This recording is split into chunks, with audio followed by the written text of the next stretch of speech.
Even in that stage, we are prisoners.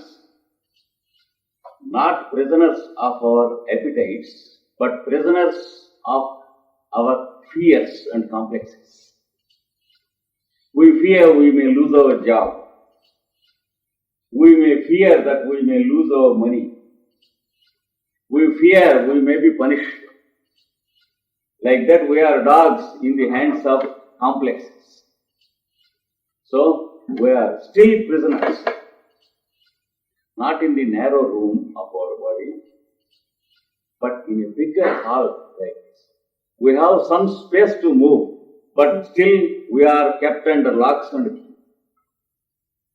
And then we begin to feel the existence of our own higher consciousness, which we call will. Many of us really do not know the real meaning of the word will. I am suffering from some disease due to the disparity of climate in Geneva. And if I cannot be cured by the doctors, and if everyone advises me to change the place to another country, it may not be possible for me because I am living in one of these two levels. Then I begin to feel I have my property and house, everything here, and my own relatives and friends circle here. I have many social and domestic relationships around here.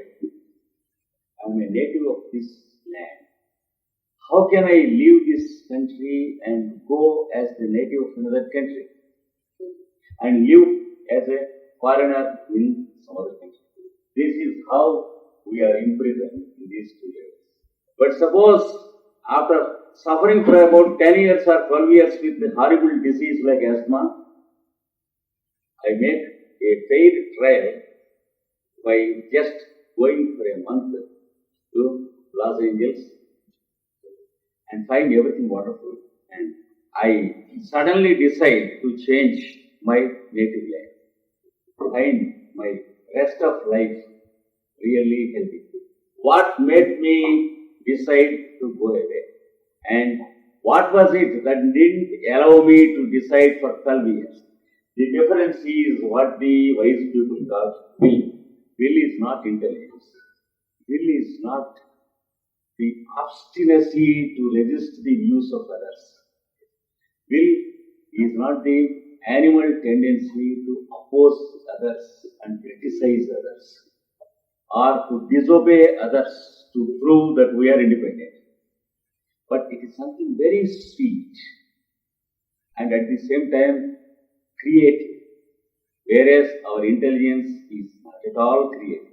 What we call intelligence is only a routine activity of the machine of mind. It is part of our behavior or habit. We are intelligent because of our habits, not because of our originality. But we take sometimes good decisions not out of habit, but breaking a habit. If we break a habit for something worse, once again it forms part of our lower self. But whenever we are capable of taking a decision which is better for us and others, then we begin to enter into a new horizon which is called the will by the great ones. The will is creative and it creates life that is new. Whereas intelligence is routine which allows us to live and eat and earn and die. Intelligence is enough only for us to know how to earn and how to live. But intelligence never permits us to know why we earn and how we should spend. So it belongs to the mechanical activity of our instrument. So some fine morning we enter into the third horizon. We begin to do things instead of trying to do things. Previously we tried to do good things. We were reading the books of great people and admiring the wonderful points written there. And we have great ideals to achieve. That means we are not ready to achieve. So we live in the two levels, and then the ideals cease to be ideals when we enter into the plane of the will.